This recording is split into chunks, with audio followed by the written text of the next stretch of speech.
El mundo invisible del humano. Meditación Chet Verik, cuádruple. Cualquier batalla comienza en el campo de batalla de la mente humana. Quien sabe dominar su ira es como un sabio que ha ganado su batalla sin siquiera empezarla. Riten Yakpo.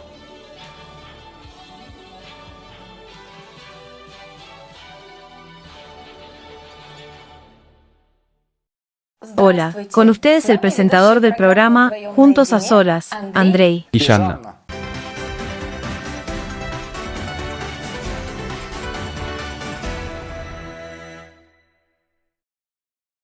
En episodios anteriores del programa Juntos a Solas, hablamos sobre meditaciones y prácticas espirituales descritas en los libros de Anastasia Novich Sensei 1. Hoy hablaremos de una de las meditaciones más interesantes del libro Alatra sobre la meditación Chet Verik, relacionada con el conocimiento y un entendimiento más profundo de la conexión entre el humano y el mundo invisible. A juzgar por los numerosos artefactos, referencias antiguas que se dan en el libro Alatra, el conocimiento sobre la estructura invisible del humano, sobre las 4 entidades principales del humano, y el trabajo práctico con ellas, sobre cómo uno puede controlarse a sí mismo y desarrollar habilidades invisibles, era bien conocido incluso por los pueblos antiguos, y en diferentes continentes y en diferentes épocas. Esta meditación ancestral y única se centra principalmente en el conocimiento de la persona sobre sí misma, sus entidades y las peculiaridades de su trabajo. ¿Cuál es su papel en la vida de la persona?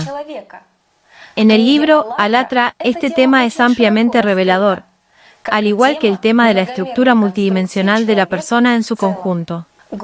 Se abordan, profunda y exhaustivamente, las cuestiones de la interacción entre la persona y el mundo a nivel energético. Este conocimiento ayuda no solo a conocerse a uno mismo, sino también a comprender por qué el conocimiento de los pueblos antiguos sobre la naturaleza invisible de la persona formó la base de unos u otros rituales místicos de diferentes pueblos, y luego fueron completamente olvidados. De qué fuerzas humanas contaron los antiguos en sus escritos, y qué es lo que aún les queda por aprender a la ciencia moderna sobre la naturaleza invisible de la persona. En la edición de hoy del programa, decidimos utilizar material directamente del libro Alatra para poder transmitir esta información única con la mayor precisión. El conocimiento sobre las 4 entidades del humano.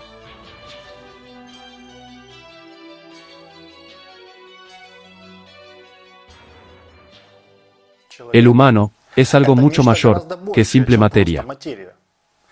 Su estructura es muy compleja, no solo física, sino también energéticamente. Considerando la estructura física del humano, incluso con la ayuda de equipos modernos, solo podemos observar una parte de su estructura, que existe en 3 dimensiones. Naturalmente, existe interacción entre las partes energética y física de la estructura humana, así como diversos procesos de intercambio de energía e información. Una persona, al igual que otros objetos de información del mundo material, empezando por estrellas gigantes y terminando con las partículas más diminutas, tiene ciertas proyecciones, su propio reflejo como espejo en el plano energético. Distintos pueblos, de distintas épocas, las designaron a su manera, describiendo o marcando en las crónicas del conocimiento secreto, en textos sagrados y en dibujos, la estructura invisible de una persona. En el libro Alatra, se le llama convencionalmente entidades o esencias, ya que son bastante razonables y más allá de lo que uno cree, poseen características propias. En esencia, estas entidades son estructuras de energía e información, son ciertos centros locales. En la estructura invisible del humano, estas son las mismas partes inseparables que, por ejemplo, en el cuerpo físico, son la cabeza, las manos, etc. En el centro de la estructura, en medio de todas las proyecciones del humano, se encuentra el alma. Las entidades son estructuras de información energética y desempeñan un papel importante tanto en la vida de una persona, como en su vida después de la muerte. Poseen enormes capacidades y están conectadas con otras dimensiones, donde la interacción ocurre a un nivel energético sutil. Gracias a ellas, una persona puede influir sobre el mundo, desde la posición de las dimensiones superiores del mundo material hasta la sexta. Las entidades humanas se designan por su ubicación alrededor de la estructura, así como por su orientación condicional con respecto a su cuerpo físico, delantera, trasera, derecha e izquierda. Representan los campos principales, por así decirlo, los lados vivos de una pirámide tetraédrica truncada, en la estructura general de una persona. Están ubicadas, aproximadamente, a la distancia del brazo extendido del cuerpo físico humano, en las direcciones correspondientes a sus nombres. Adelante, atrás, a los lados, a la izquierda y a la derecha. El conocimiento sobre ellas se ha considerado sagrado desde la antigüedad. Existen numerosas referencias al respecto en la mitología de los pueblos del mundo, desde la antigüedad hasta la actualidad. Por ejemplo, esta información se puede encontrar en mitos y leyendas cosmológicas, ritos de chamanes, magos, sacerdotes y hechiceros. En particular, las descripciones de estos últimos suelen indicar que quien realiza un ritual tradicional se dirige a los 4 elementos o puntos cardinales, los 4 asistentes del espíritu humano, etc. En muchos casos, el nexo de unión es el centro. En las leyendas sagradas, se refiere al alma como centro de la estructura energética humana, el quinto centro. En otros casos, se menciona como el primer centro. Y en las prácticas de rituales, se refiere a la conciencia-mente de la personalidad. La acción externa de un hechicero, al realizar un ritual, suele ser como regla general un juego teatral, diseñado para el público, una imitación de un conocimiento perdido, sin comprender su esencia, o una simple ocultación. De hecho, la acción principal tiene lugar en la persona, en su mundo interior. Con la ayuda de ciertos conocimientos y prácticas, simplemente se integra en un todo único y controla estas entidades. La propia personalidad es el centro de control. Gracias a esta unión, las posibilidades de la persona en el mundo invisible se amplían significativamente. Es importante destacar que estas entidades no son dobles astrales de una persona. El científico, poeta y filósofo persa medieval de los siglos XI y XII, Omar Khayyam, tiene las siguientes líneas. Mientras crece de la raíz de la felicidad, la rama terna de la celebración.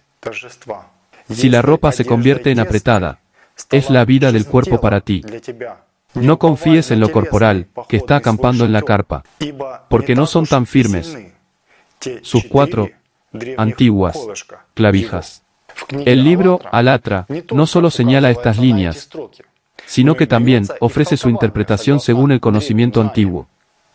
Crece de la raíz de la felicidad, la rama eterna, es una comparación alegórica con una flor de loto en el plexo solar. Y la carpa apunta a una estructura piramidal. Las 4 antiguas clavijas representan a las 4 entidades. El libro también proporciona sus principales imágenes mitológicas. La bestia es la entidad derecha. El humano es la entidad trasera, con un pasado humano. El espíritu maligno es la entidad izquierda.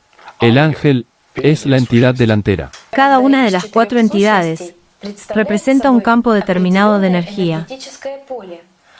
En sentido figurado, es un coágulo transparente que puede transformarse en cualquier forma de pensamiento que la persona le da.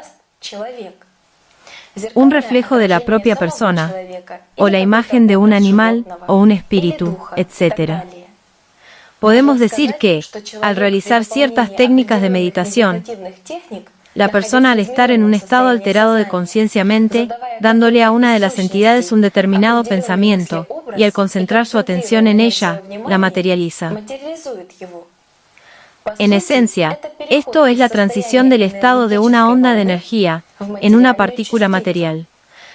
En cuanto el observador se concentra en la entidad, se produce el proceso de transformación de la energía en materia sutil.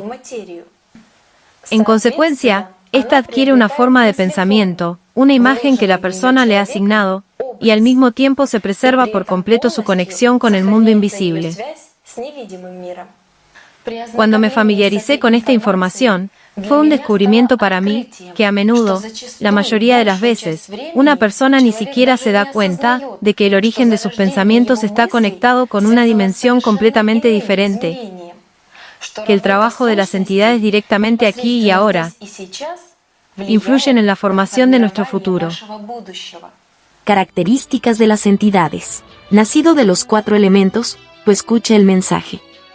Del mundo secreto que no conoce adulación. Eres una bestia y un humano, un espíritu maligno y un ángel. Todo lo que tú pareces, en ti está escondido, juntos. Omar Khayyam.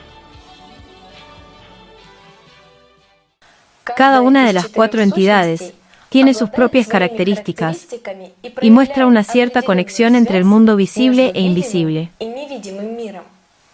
La entidad delantera se encuentra al frente, a la distancia de un brazo extendido del cuerpo físico de la persona. Está conectada con la vida de la persona aquí y ahora, tanto en la tercera dimensión como en las dimensiones superiores, con su movimiento del presente al futuro. Este es un tipo de vector, un indicador del camino de la vida. Si una persona elige lo espiritual, entonces este camino tiene una dirección enfocada en un solo vector, como un esfuerzo por avanzar hacia un resultado superior y final, la fusión de la personalidad con el alma, es decir, la liberación espiritual. Esta entidad es responsable del autodesarrollo de la persona, del movimiento espiritual. Tiene un peculiar colorido emocional de fe, amor espiritual y esperanza en el futuro. Si las intenciones de una persona en el camino espiritual son estables, entonces ella le sirve como una muy buena protección contra la influencia invisible externa de entidades ajenas extrañas o agresivas. Su activación se puede notar por el estado de la propia persona, cuando se siente espiritualizada, cuando tiene una oleada de emociones positivas, que son profundos impulsos espirituales. En las leyendas de los pueblos del mundo, la entidad delantera a menudo se designaba como un unicornio, así como el elemento del espíritu, el cielo, el aire. Representado como un ave libre, el mismo halcón o la mítica ave del trueno, el fénix. El símbolo del ave sirvió en las culturas de muchos pueblos como símbolo del alma, la esencia divina, el espíritu de la vida, el espíritu del cielo, la libertad, la ascensión, la inspiración, la predicción, la profecía y la conexión entre zonas cósmicas. Incluso, en el Paleolítico superior, a veces se representaban enfatizando el carácter sagrado de esta designación.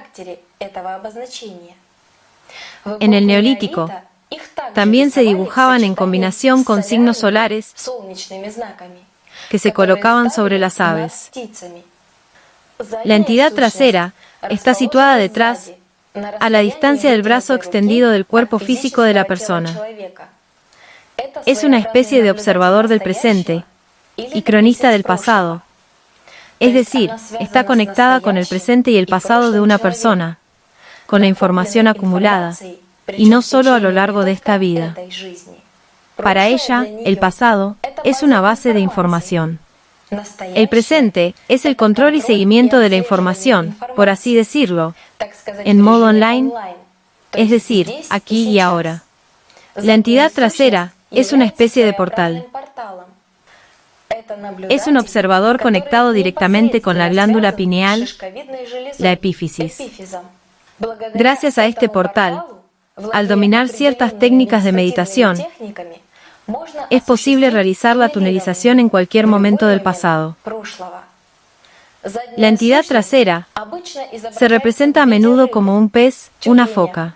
Por ejemplo, en las tradiciones de los pueblos del norte, un lagarto, un elefante y una tortuga se designan por el elemento agua, aquello que se sumerge en las profundidades del pasado.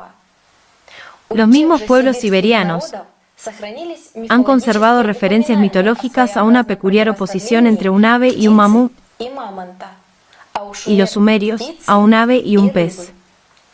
La entidad trasera también puede designarse como un espíritu con rostro humano, como símbolo del pasado humano.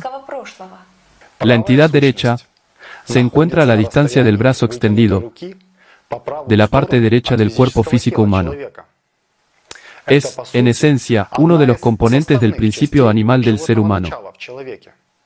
Más precisamente, la entidad derecha tiene varias funciones cualitativamente diferentes, cuya manifestación depende de aquello en lo que predomine en la persona, el principio espiritual o el principio animal. La entidad derecha está estrechamente conectada con este mundo. Las principales características emocionales de su manifestación, cuando el principio animal domina en una persona, son la agresión, el desánimo o el miedo. Si la persona no la controla adecuadamente, a menudo es víctima de sus ataques. Estos se perciben como un torrente de pensamientos negativos o provocativos, un estado repentino y abrumador de depresión. Sus ataques se caracterizan por un estrechamiento de la conciencia-mente, hasta el nivel de algún problema, así como por estados emocionales como el agobio, la ira, la codicia, el resentimiento, la autoflagelación, la manifestación de fantasías e ilusiones, y pensamientos repetitivos sobre el mismo problema. Pero esto sucede cuando una persona le da a estos pensamientos la fuerza de su atención. Por cierto, los procesos llamados influencia secreta, la manipulación de la conciencia-mente y el contagio de ideas en la gente, que estimulan la agresión, la ira y las emociones negativas, están relacionadas con la activación de las entidades derechas en la gente, la inhibición de las entidades delanteras y la activación de las entidades laterales se llevan a cabo con la ayuda de destacados especialistas en estos asuntos. Tal influencia es similar a la hipnosis. Los diferentes pueblos, en sus dibujos sagrados, solían representar la entidad derecha como un animal totémico fuerte o agresivo.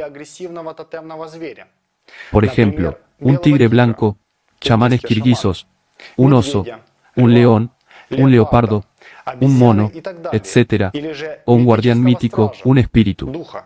Referencias a esto están presentes en las tradiciones mitológicas y rituales arcaicos, cuando se trata de agresión, miedo o fuerza inusual. El fuego solía indicarse como el elemento que simbolizaba esta entidad. La entidad izquierda se encuentra a la distancia del brazo extendido, de la parte izquierda del cuerpo físico humano.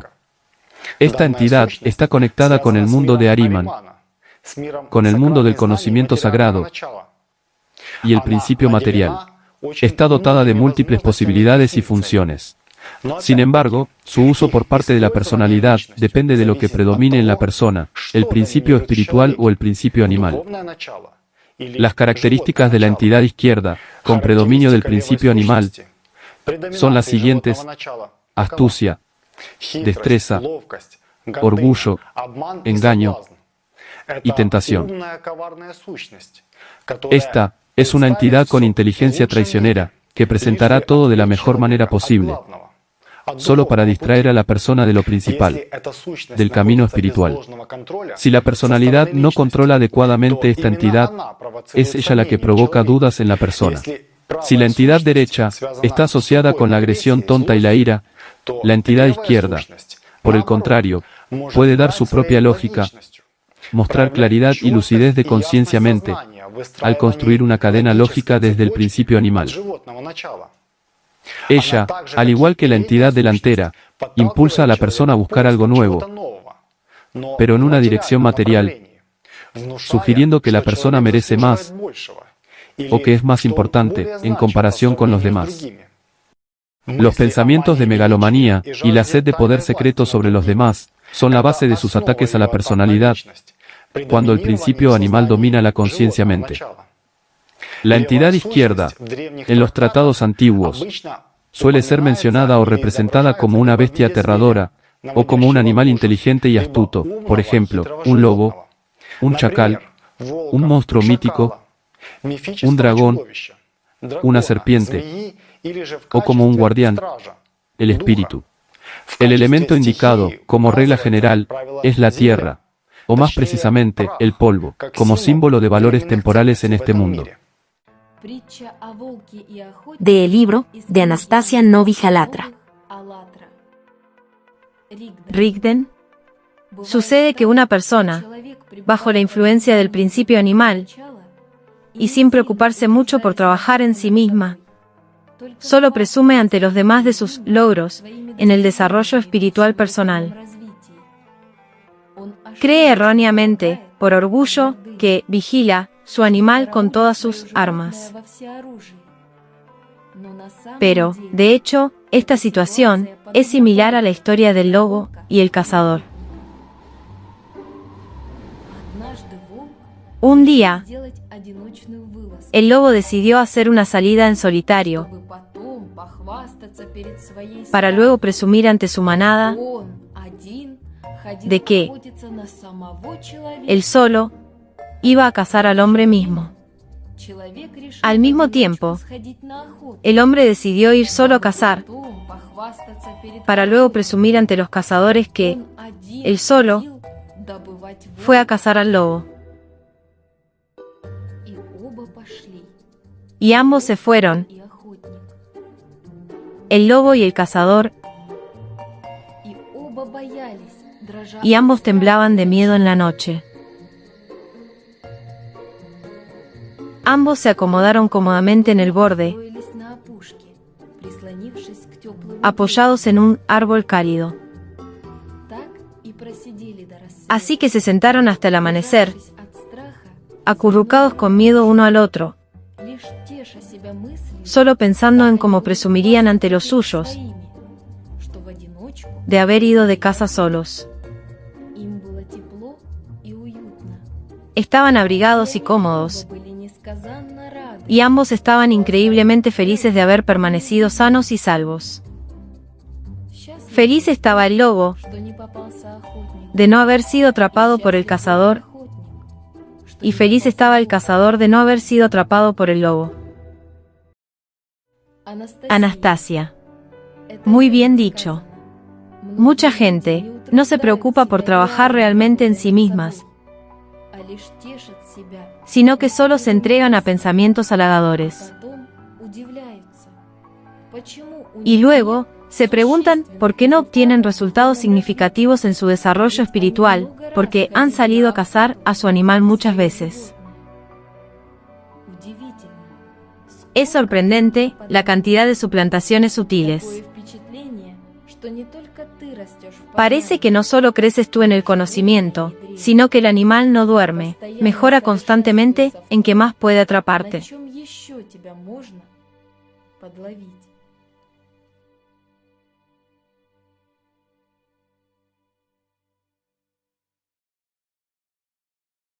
Nos sorprendió la enorme cantidad de información que se refiere a las entidades del humano en las mitologías de todo el mundo.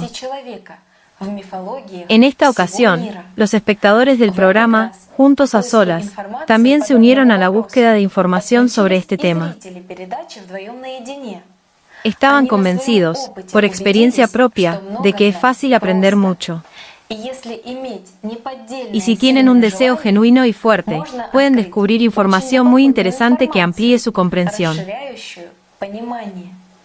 Queremos compartir esta información, recopilada mediante esfuerzos conjuntos, con ustedes hoy. Del libro Alatra. Rigden. Pero volvamos al tema de los signos de las 4 entidades. Si la cruz equilátera simbolizaba a un humano sencillo, entonces la cruz oblicua, la cruz invertida, y sus variaciones, a menudo con un círculo en el centro, ya denotaban una personalidad moviéndose por el camino del conocimiento, conociendo información sagrada sobre una persona y prácticas meditativas sobre las 4 entidades. Subrayo, la persona, que conoce el conocimiento, y como luego lo utiliza, con lo que domina en la conciencia mente, esa ya es su elección personal. Están viendo en la pantalla un dibujo del libro, Alatra. Representa una cruz oblicua, equilátera, con un círculo en el centro, símbolo del conocimiento sobre las 4 entidades del humano y el alma.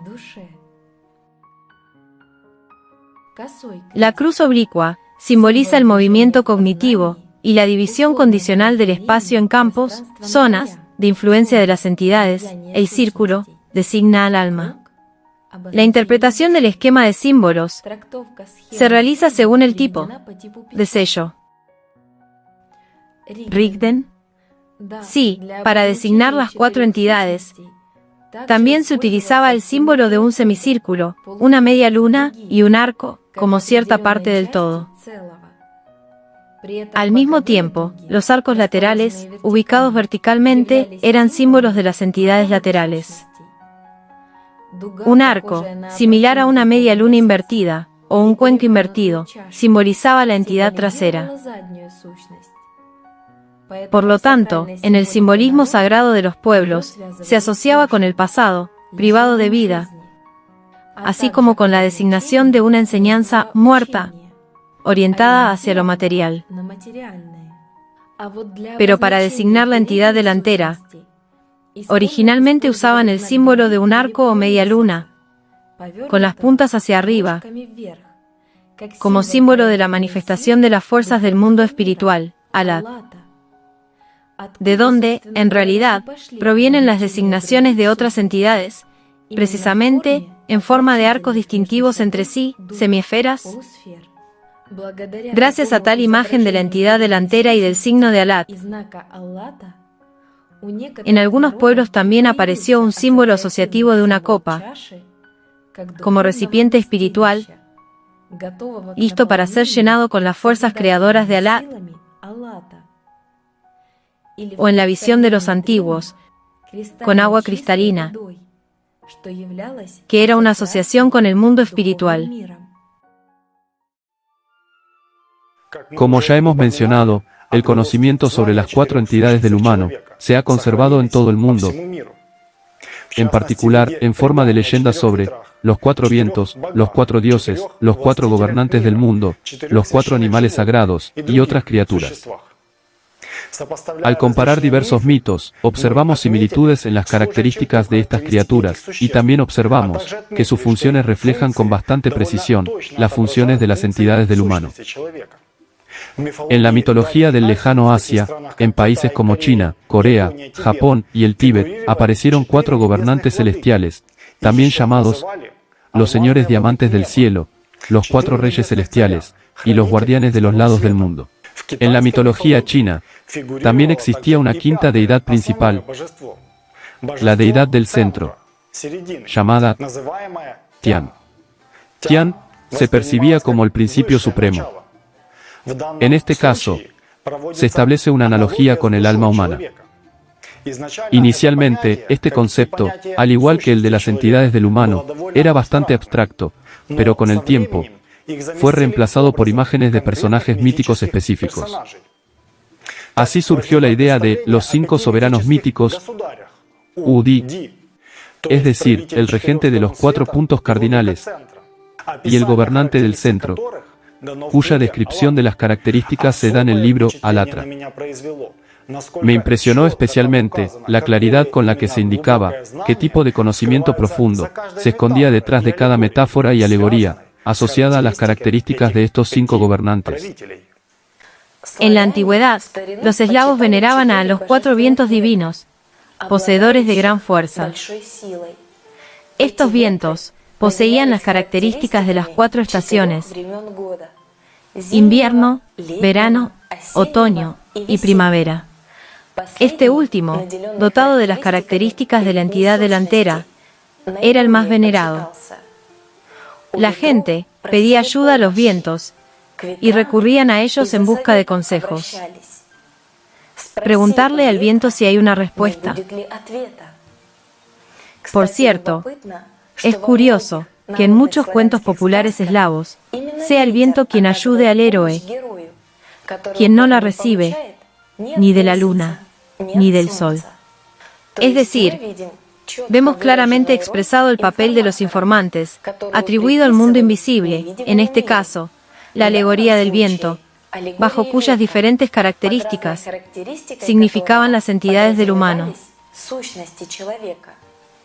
Los cuentos antiguos también mencionan al viento, que se sienta en una cadena, en el borde del cielo, y a 12 torbellinos encadenados a una roca, en el océano lejano. Si una de ellas logra liberarse, se desata una tormenta. En nuestro caso, hemos establecido un paralelismo. Si las entidades laterales de una persona no están encadenadas, entonces, esto es una verdadera señal de la presencia de tormentas en la conciencia-mente de esa persona. En la cultura egipcia, también existen indicios de las 4 entidades. En particular, nos referimos a los 4 hijos de Horus, los defensores del trono de Osiris, Hapi, Amset, Quebec-Senouf y Duamutef. 2 de ellos estaban representados con cabezas de animales, un babuino, mono y un chacal, un tipo de canino. Otro tenía apariencia humana y el otro, cabeza de halcón, personificando la conexión con el cielo.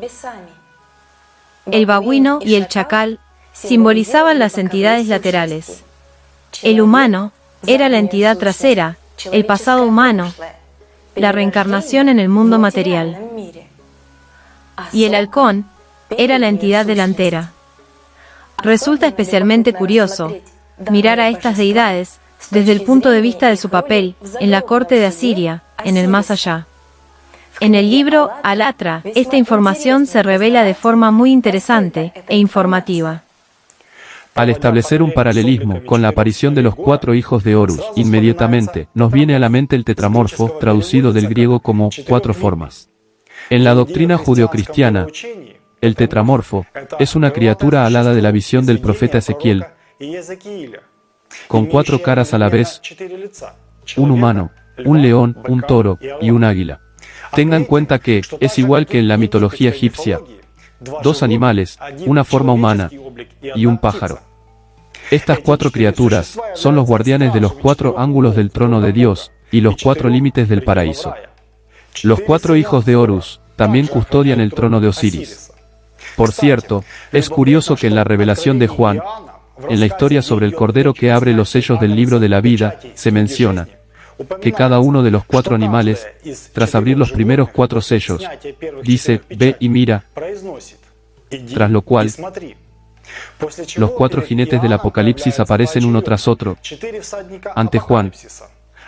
Revelación 6, versículos 1 al 8. Cuando una persona posee el conocimiento original, expuesto en el libro Alatra, podrá comprender fácilmente la información sobre el mundo invisible, sus procesos, y los secretos del humano que los antiguos intentaron transmitir, utilizando imágenes y alegorías del mundo visible, es decir, lo externo. Los 4 dioses de los puntos cardinales también figuraban en los mitos de los indígenas norteamericanos. A ellos recurrían los chamanes en algunos rituales, invocándolos en busca de ayuda o consejo. Como es sabido, en todos los continentes, en la antigüedad, los guardianes del conocimiento eran personas que ahora se denominan antiguos chamanes. Cada una de nuestras búsquedas nos lleva al descubrimiento de nuevas capas de información sobre un tema u otro. Estamos más que seguros de que si profundizamos en los indicios de las entidades del humano, en la mitología mundial, descubriremos datos aún más interesantes que amplían y complementan la información del libro Alatra. Rastros del conocimiento pasado sobre la estructura invisible del humano, en particular, sobre las entidades y los signos que indican su activación o designación, se pueden encontrar en la cultura moderna en forma de ciertos signos, patrones, ornamentos y formas convencionales impresas en la vestimenta nacional, la arquitectura, el arte, etc. Hoy, gracias al libro Alatra, está renaciendo una nueva comprensión de los complejos signos y símbolos que nos rodean en la vida cotidiana, en el trabajo y en el descanso, y cómo nos influyen. Se está revitalizando una comprensión consciente de los signos antiguos y su uso racional. Esto se expresa de diferentes maneras, por ejemplo, en la creatividad sobre este tema, lo cual no puede dejar de agradar.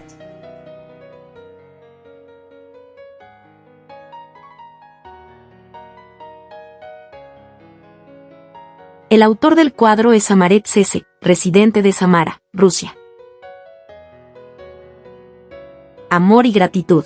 Conviértete en un humano y Dios creerá en ti. Yambala, Rikten Yakpo. El autor de la obra es Gorovets, Z.M. Recipiente antiguo, Colombia. Escultura, Parque San Agustín, Colombia. Estatua antigua, La Chaquira, Colombia. Exposición del Museo del Oro, Bogotá, Colombia. Obras de la colección fotográfica de Vladimir Alexeev. Nos encantaría conocer sus obras creativas, hallazgos interesantes en el campo del arte, la arqueología, la literatura antigua, ejemplos de arquitectura de su ciudad o de otras ciudades, ejemplos cotidianos de signos y símbolos relacionados tanto con las entidades del humano como con los signos que lo rodean. Representación simbólica del control espiritual de las entidades entre diferentes naciones.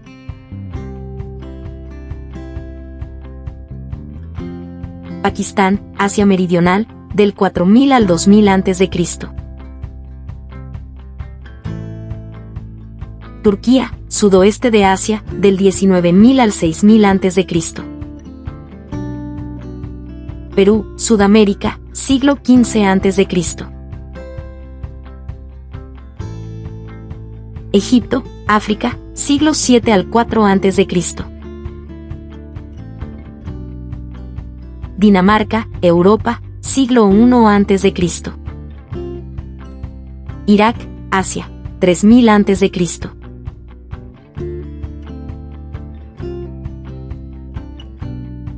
Pakistán, Asia Meridional, del 4000 al 2000 a.C.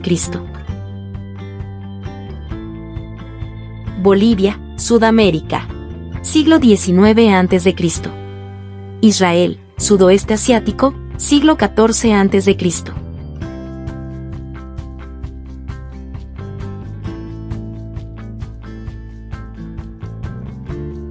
Región de Perm, Rusia, siglo VII al 5 a.C. Irán, sudoeste asiático, siglos VIII al 7 a.C. Perú, Sudamérica, siglo VII a.C. Líbano, sudoeste asiático, siglos X al 7 a.C.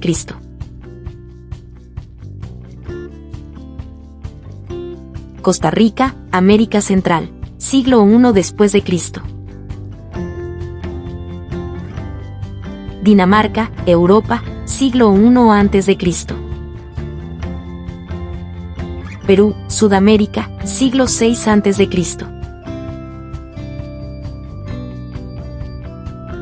Rusia, G. Vladimir, siglo XII después de Cristo. Irán, sudoeste asiático, siglos XIII al 7 a.C.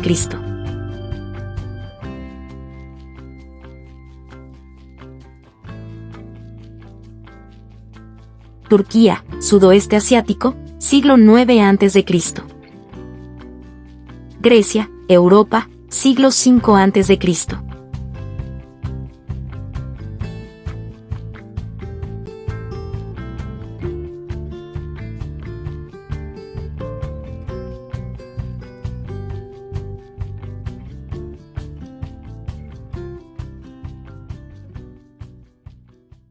¿Cómo funcionan las entidades? En la vida diaria de una persona, los 4 estamos obligados a sufrir, inculcándonos la necesidad de comer y dormir, pero estamos privados de todo desde el comienzo. Volveremos otra vez al olvido. Omar Khayyam. Las 4 entidades simplemente provocan el nacimiento de unos u otros pensamientos, correspondientes a diversas oleadas de ciertos estados emocionales. Pero las entidades apoyan y desarrollan solo aquellos pensamientos que la personalidad elige.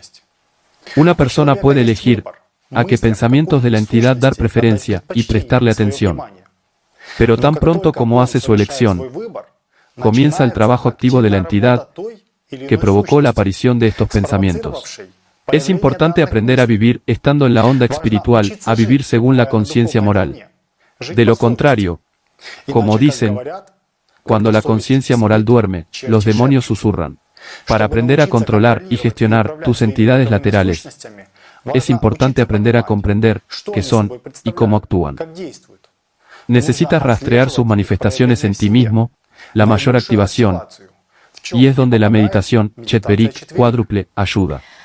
La gente se encuentra con frecuencia con la manifestación del trabajo de las entidades en la vida cotidiana. Al fin y al cabo, cuando pensamos en otras personas, es decir, en nuestros conocidos, amigos, familiares, etc., en personas con las que tuvimos la oportunidad de comunicarnos personalmente y respectivamente, conectar con su biocampo y, de hecho, contactarnos directamente con sus entidades. Si pensamos en una persona, en dirección espiritual, positivamente, nuestras entidades delanteras entran en contacto. Y si lo hacemos en la dirección material, negativamente, las entidades laterales del mismo nombre entran en contacto. Esto sucede de la siguiente manera. En cuanto una persona piensa y concentra su pensamiento en una persona específica, se produce un intercambio de información a nivel de energías sutiles entre las entidades del mismo nombre de esta persona y la persona en la que piensa. Por ejemplo, acabamos de pensar en una persona a la que no hemos visto en 10 años, y literalmente nos llama, o viene de visita inmediatamente ese mismo día. O sucede que, durante una conversación, a veces una persona ya sabe de antemano que dirá exactamente el interlocutor, percibe su estado de ánimo y el flujo de sus pensamientos, incluso antes de decir nada. Esta es, precisamente, la manifestación de la interacción entre entidades. Una de nuestras entidades, simplemente, ha entrado en contacto con la entidad del mismo nombre de otra persona. Después de todo, para las entidades, no hay tiempo ni espacio en nuestro entendimiento. Se rigen por leyes diferentes. Son una especie de intermediarios de la personalidad en su conexión con otros mundos. Es importante señalar que si las entidades laterales se activan en una persona, es decir, si el principio animal domina en ella, entonces las entidades delantera y trasera, en lugar de su propósito real, ayudar a la superación espiritual de la persona, son simplemente explotadas por las entidades laterales, para satisfacer sus necesidades. Y las necesidades del principio animal, como las de toda la materia, son las mismas, reducidas a la lucha por el dominio. Como resultado, la entidad trasera comienza a remover activamente en la memoria momentos relacionados con diversas situaciones de la vida, donde se activó la lucha por la influencia, la agresión, la manipulación, la concentración en el egoísmo, etc. En este momento, la entidad delantera prácticamente no cumple su propósito directo. Solo activa periódicamente un sentimiento de esperanza en el futuro, que es alterado con éxito por la conciencia-mente, en una forma de pensar materialista y estereotipada de la persona, por la esperanza de un bienestar futuro, en el mundo material. Pero el humano mismo es el culpable de crear tal situación, pues él elige qué pensamientos priorizar en su mente. Si el principio espiritual domina en una persona, todo cambia cualitativamente. La persona se centra más en controlar sus pensamientos, en la autoeducación, el desarrollo espiritual y la superación personal. La entidad delantera trabaja activamente en ella. Y gracias a la disciplina mental, las entidades laterales desempeñan una función adicional como guardianes. Así, incluso, si la información agresiva y manipuladora proviene del exterior, que hay la entidad trasera, no interfiere con la persona, porque su entidad delantera está activada. Simplemente ignora mentalmente esta información. Y las entidades laterales, controladas por la disciplina del pensamiento, en esencia, además de contribuir a prevenir el desarrollo de una situación indeseable, también contribuyen al conocimiento del mundo invisible, gracias a sus capacidades e interrelaciones con otras dimensiones. Por lo tanto, es importante ser un verdadero humano, vivir en la postura del principio espiritual. ¿Cuál es el papel de las entidades en la maduración espiritual de la personalidad?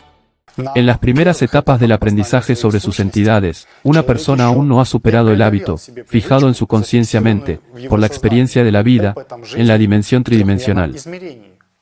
Cuando cualquier fenómeno nuevo provoca una mezcla y una lucha entre dos sentimientos de miedo y curiosidad extrema que triunfa en él, este será el resultado del conocimiento.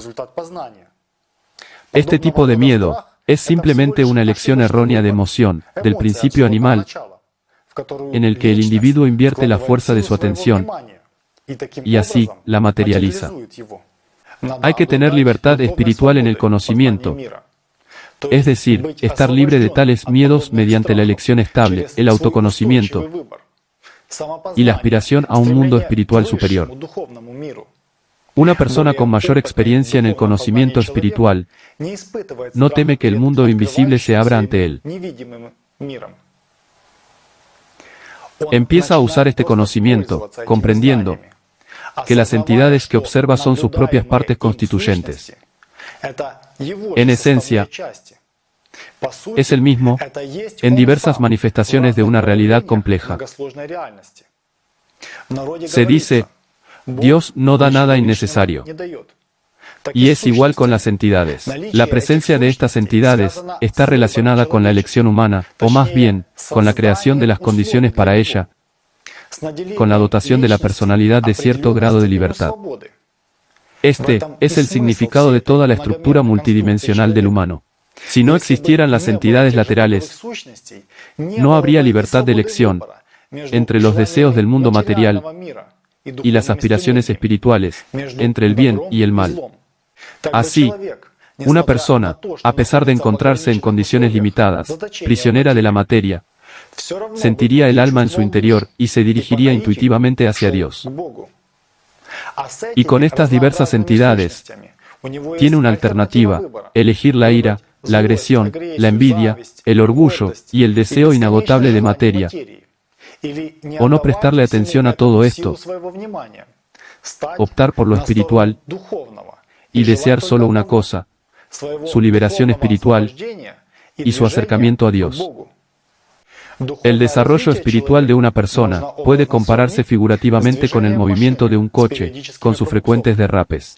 Al principio, la conciencia mente de una persona cambia a menudo e incontrolablemente de un estado emocional a otro. Esto es comparable a un principiante que se pone al volante y aún confunde los pedales, donde pisar el acelerador y donde el freno.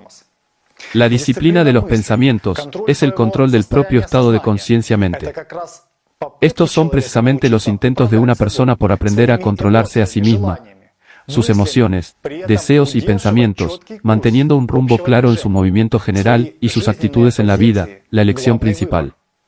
Es decir, vivir la vida conscientemente, con plena responsabilidad, con un enfoque claro en la dirección espiritual, y manteniéndola constantemente en el foco de su atención. En sentido figurado, este es el deseo de conducir un coche hacia la meta, a pesar de los pequeños deslices.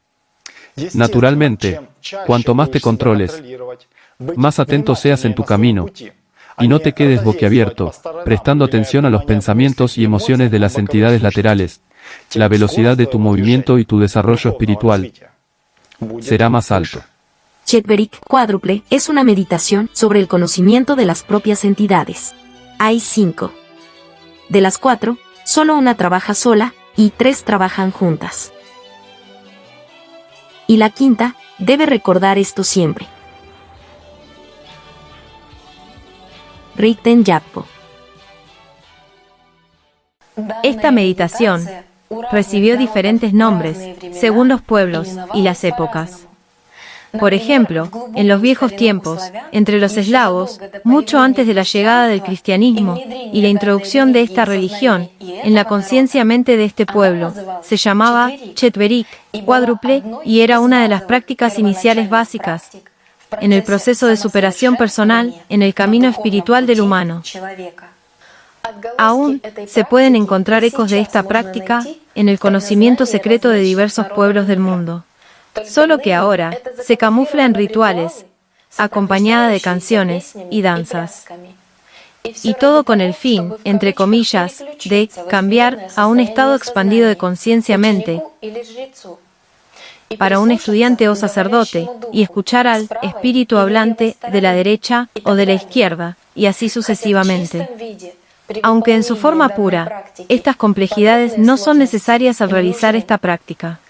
En las primeras etapas, simplemente, se aprende a reconfigurar la percepción de la conciencia-mente, a rastrear y gestionar los propios estados. Estas prácticas espirituales básicas, asociadas con el conocimiento fundamental y el crecimiento espiritual de una persona, solían registrarse, desde la antigüedad, en ciertos signos y símbolos. El propósito de esta meditación es aprender a comprender los momentos de activación de cada una de las 4 entidades, sentirlos, identificar los arrebatos emocionales que acompañan a esta activación y también comprender la naturaleza de la manifestación de ciertos pensamientos generados por este proceso, influyendo posteriormente en los cambios de humor. Esta meditación es como un paso hacia el desarrollo posterior y el logro de metas espirituales más significativas. Es simplemente una herramienta para que una persona aprenda a controlarse a sí misma, y no que el principio animal la controle a ella.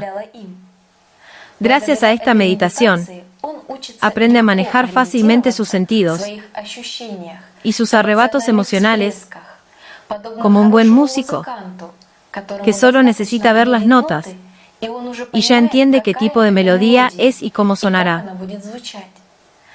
Este control ayuda en la vida diaria a mantener el dominio del principio espiritual, el hábito de vivir como un ser humano, de acuerdo con la conciencia moral.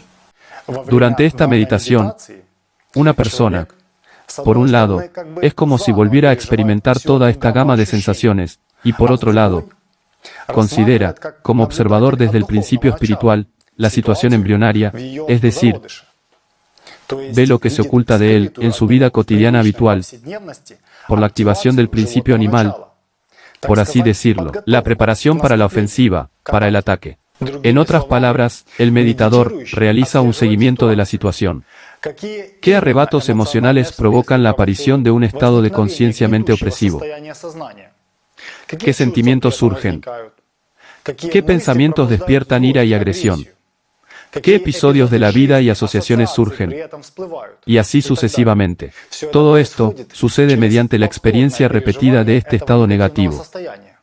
Esta meditación se realiza para que la persona realmente pueda sentir física y psicológicamente esos estados, las oleadas sensorio-emocionales que genera cada una de sus entidades. De esta manera, aprenderá a reconocer el momento exacto del inicio del ataque de su animal, el origen de estos arrebatos emocionales, su impacto y su manifestación en la vida cotidiana. Él comenzará a entender de dónde surge la raíz del mal, ese estado negativo que de repente lo invade. Aprenderá a detectar, identificar ese estado en sí mismo y, lo más importante, a controlar, prevenir tales ataques y no permitir que la situación se desarrolle y empeore. Experiencia trabajando en la meditación Chetverik cuádruple. Posteriormente, la experiencia de desarrollar esta meditación puede aplicarse fácilmente en la vida cotidiana, monitoreando los procesos iniciales de la aparición de pensamientos negativos y emociones, y en consecuencia, previniendo su desarrollo indeseable a tiempo. Este proceso de trabajo en sí mismo se convierte, con el tiempo, en un hábito, por ejemplo, como caminar. Pues al principio, se aprende a mantener el equilibrio, luego a mover las piernas. Y luego, este proceso se convierte en un hábito diario. Como resultado, la persona deja de prestar atención a cómo se mueve en el espacio. Simplemente, utiliza el resultado final de su trabajo inicial para realizar algunas tareas cotidianas, así como la experiencia de los resultados de esta meditación. Al controlar a diario la aparición o el aumento repentino de sus estados emocionales, la persona conserva atención no desperdiciada y fuerza vital para realizar tareas espirituales más importantes. Y sin dicho control, suele malgastar inconscientemente estas fuerzas en los programas y la voluntad de la mente animal, permitiendo que dominen, en su conciencia mente, los pensamientos negativos y las emociones. Además, una persona, gracias a esta técnica meditativa, podrá comprenderse a sí misma y a los demás. Cuando identifiques claramente los momentos asociados con la activación de una u otra entidad, no será difícil sentir la influencia oculta sobre ti de parte de los demás. ¿De qué manera? Por ejemplo, si estás hablando con alguien o escuchando alguna información en la televisión o en la radio, en el momento de la conversación, o estás recibiendo información de una fuente externa, simplemente te concentras con calma en tu neutral, la posición central, como un observador rodeado de sus cuatro entidades. Más precisamente, entras en un estado de observador desapegado de las circunstancias, y rastreas en ti cuál de tus entidades se activa de esta información. Al fin y al cabo, no solo se produce el intercambio verbal de información entre personas, sino también la interacción entre sus entidades. Gracias a este seguimiento del impacto de esta información en ti, comprenderás sobre qué base emocional inicial se formó y alcanzarás, precisamente, las verdades ocultas de ti que ella informa. Por ejemplo, si tu interlocutor miente, es astuto, entonces definitivamente tu entidad izquierda se activará. Si te provocan en la agresión, entonces empezará a girar el centro de tu entidad derecha. Y si despierta en ti una oleada de emociones positivas, amor, bondad, tu entidad delantera se activará. De esta manera, podrás identificar la situación real, y no tu ilusión, que constantemente te imponen los mundos visible e invisible, para controlar totalmente tu conciencia-mente. Si muchas personas dominan esta técnica de meditación, la necesidad de mentir y controlar desaparecería de la sociedad. Esto no tendría sentido, ya que todos sabrían la verdad sobre los demás. Y esto ocurriría en caso de, si la mayoría de la sociedad quisiera cambiar para mejor. Entonces la humanidad tendrá la oportunidad de seguir un camino de desarrollo espiritual civilizado, completamente diferente y cualitativamente nuevo. Para desarrollos prácticos de la meditación Cheperic cuádruple, ver la próxima edición del programa Juntos a Solas. Un paso delante de ti mismo. Una parábola del libro de Anastasia Novich. Sensei 4. Primordial de Yámbala. Hace mucho tiempo, vivió en China un sabio llamado Tang Yao. Vivió muchos años y sabía mucho de lo que ocurría tanto en la tierra como entre las estrellas, pero era considerado el más sabio de la humanidad por su profundo conocimiento de lo que sucedía en el interior de cada persona. Un día, sus discípulos fueron a verlo y lo encontraron realizando una tarea inusual. En el jardín, cerca del árbol, bajo el cual el sabio solía descansar y reflexionar, Tang Yao estaba terminando de cavar su propia tumba. Los discípulos, asustados, comenzaron a preguntarle por qué lo hacía antes de morir, antes del tiempo señalado por el cielo. El sabio respondió: para recordar la paz. Los discípulos, sorprendidos, le pidieron a Tang Yao que explicara el significado de sus sabias palabras.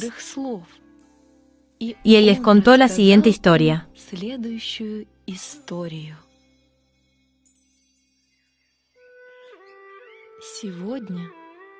Hoy me senté a descansar junto al árbol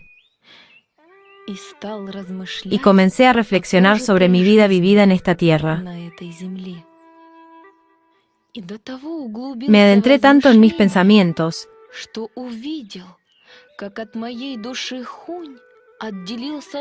que vi como de mi alma Yun se separó el espíritu bueno Zen, y de mi alma Po se separó el espíritu malo Gui. Se sentaron uno frente al otro y comenzaron a hablar. Estaría bien volver a vivir una vez más. ¿Por qué? Se sorprendió el espíritu Zen. Solo un tonto, habiendo terminado su cansado y difícil viaje, y habiéndose acercado a la puerta de la casa, regresa para recorrer nuevamente todo este camino. Pero aún así, sería lindo volver a vivir una vez más, dijo Gui alegremente. ¿Por qué? Repitió de nuevo el cansado Zen. Así que, ¿cómo puede una marmota saltar de su cuna y esconderse en una tumba? No. Ojalá esta despreciable existencia termine antes. El espíritu Gui suspiró tristemente y dijo: ah, y sin embargo, sería lindo volver a vivir una vez más. Explica, ¿por qué? Para aprender de nuevo qué son el sufrimiento, la enfermedad y la privación. Pero la vida es una sed eterna y un tormento indescriptible. El espíritu Gui comenzó a llorar. Bueno, sería lindo volver a vivir una vez más. Al escucharlos, por un instante, sentí lástima por el espíritu Gui, pues él moriría junto con su cuerpo y se disolvería en la tierra para siempre. Y en ese instante pensé, sí, sería bueno volver a vivir una vez más. Y en ese preciso instante me sentí sumido en el olvido. El espíritu Gui me levantó y me llevó alegremente a través de la oscuridad, hacia una nueva vida, susurrándome al oído: sí, sí, sí. Es bueno volver a vivir una vez más. Te devolveré tu juventud. Llenaré tu existencia de alegría. Te daré tales conocimientos y te enseñaré tales oficios y tales artes, que nuestra vida juntos fluirá en lujo y placer.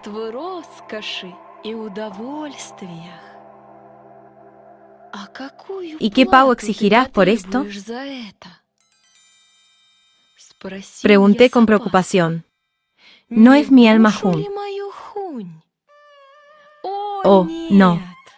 exclamó el espíritu Yi, con alegría, regocijado. El alma Hun es tuya.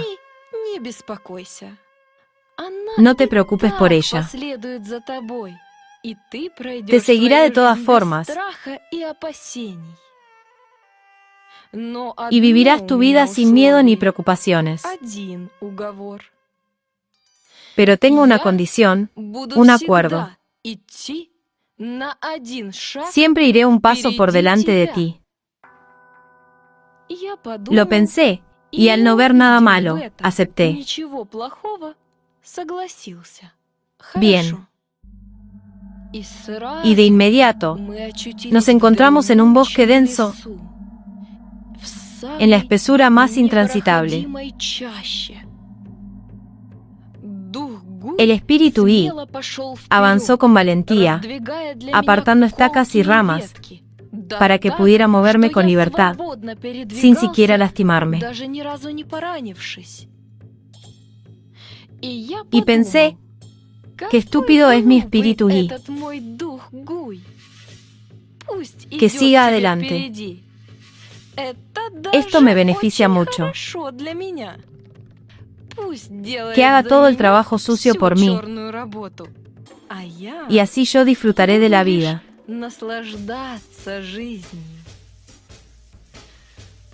Llegamos a la morada del poderoso dragón. El espíritu Yi se le acercó primero, y él, tocándolo con su aguijón, inmediatamente lo llenó de fuerza. Vi que nada malo le había sucedido a mi espíritu, y también me acerqué al dragón. Tocó mi cuerpo con su aguijón, y se hizo joven. El dragón golpeó el suelo con su cola, y nos encontramos en un mundo rejuvenecido con nosotros, donde emanaba el embriagador aroma de flores asombrosas, donde pájaros inusuales cantaban maravillosamente.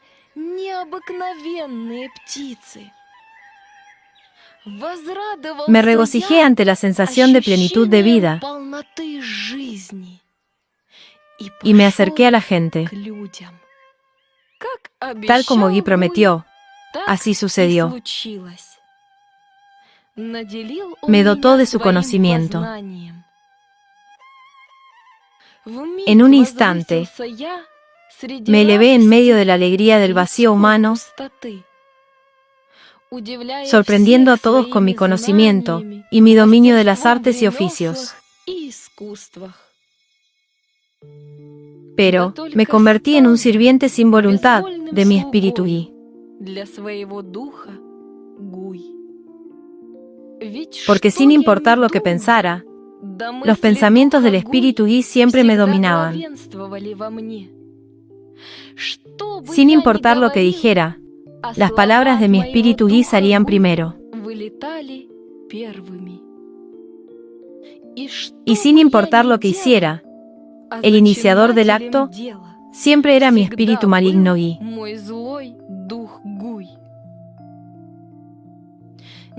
Y así, no podía hacer nada bueno por mi alma Hun, ni en pensamiento, ni en palabra, ni en obra.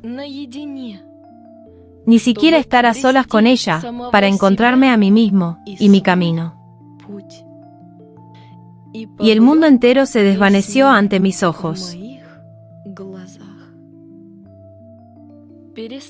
Dejé de oler el aroma de las flores y de escuchar el canto de los pájaros. Comprendí que el espíritu maligno Yi me había engañado, pues le permití ir un paso por delante de mí, convirtiéndome en su sirviente sin voluntad y, por lo tanto, esclavizando mi alma Hun en su poder.